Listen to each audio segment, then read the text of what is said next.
Praise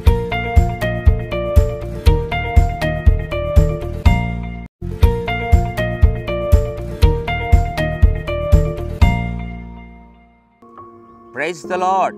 యేసుక్రీస్తు దివ్యనామంలో ఉదయకాల సమయంలో ప్రభుతో ప్రతిదినం అనే కార్యక్రమాన్ని వీక్షించుచున్న దేవుని బిడ్డలని మీ అందరికీ హృదయపూర్వక వందనాలు తెలియజేస్తున్నాను. ప్రియులారా, బాగున్నారా? ఈ ప్రశ్న అడిగితే మీలో చాలామంది అనేటువంటి జవాబు ఏంటంటే, చెప్పే జవాబు ఏం బాగున్నామో ఏమో, శాంతి సమాధానాలు లేకుండా. అవును, ఇంతకీ జీవితంలో ఎన్నో ఆశపడుతున్నాం, ఎన్నో కోరుకుంటున్నాం, కానీ ఏ ఆశ నెరవేరటం లేదు. ప్రార్థన చేస్తూ ఉన్నాం, మందిరానికి నమ్మకంగా వస్తూ ఉన్నాం, ప్రతిరోజు వాక్యం చదివి ప్రార్థన చేసుకుంటూ ఉన్నాం, కానీ ఇంతవరకు ఏ ఆశ కూడా నా జీవితంలో నేను కోరింది ఏది కూడా నెరవేరటం లేదే. ఇంతకు ఇవన్నీ అలాగే కలలుగా మిగిలిపోతాయా, ఆశలు అడయాశలు అయిపోతాయా అని ఉదయకాల సమయంలో ఆలోచిస్తున్నావా? ఏది కూడా జరగదు. దేవుడు ఉదయకాల సమయంలో ఒక అద్భుతమైనటువంటి మాటను జ్ఞాపకం చేసి, నీవు నమ్మితే నీ జీవితంలో అది నెరవేర్చాలని, నీ ఆశలు తీర్చాలని ఆశపడుతున్నాడు.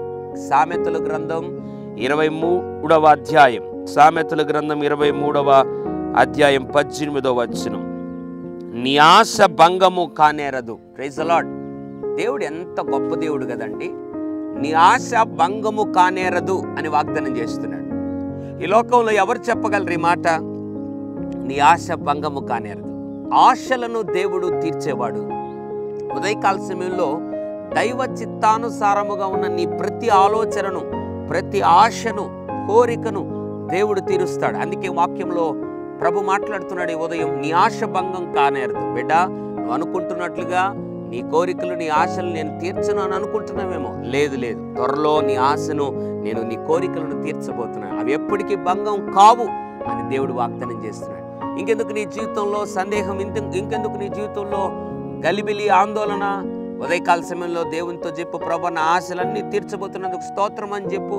నీ బిడ్డల విషయము, నీ భర్త విషయము, నీ ఉద్యోగం విషయము, లేదా నీ సేవా జీవితంలో నువ్వు ఏదైతే ఆశపడ్డావో ప్రార్థించి, తప్పనిసరిగా దేవుడు నేను నిరాశ నిస్పృహలు పాలు చేయకుండా నీ ఆశలన్నీ దేవుడు తీరుస్తాడు. విశ్వాసంతో నమ్ము. ప్రతి కోరికను దేవుని చేత నీవు తీర్చుకోవడానికి ఎంతైనా అవకాశం ఉంటుంది. పరిశుద్ధుడా, ప్రేమగల తండ్రి, నీకు వందనాలు. నీ ఆశ భంగము కానేరదని మాట్లాడినందుకు స్తోత్రం. ఎంతమంది అయితే ఉదయకాల సమయంలో ఆశలన్నీ అడియాశలు అయిపోయాయి, ఆశలన్నీ అలా మిగిలిపోయి ఉన్నాయి, కోరికలని బాధపడుతున్నారు, వారిని గుర్తించి మాట్లాడే వారి ఆశలు, కోరికలన్నీ తీర్చి ప్రభువును మహిమ పొందమని యేసు నామములో ప్రార్థిస్తున్నాము తండ్రి. ఆమెన్. God bless you.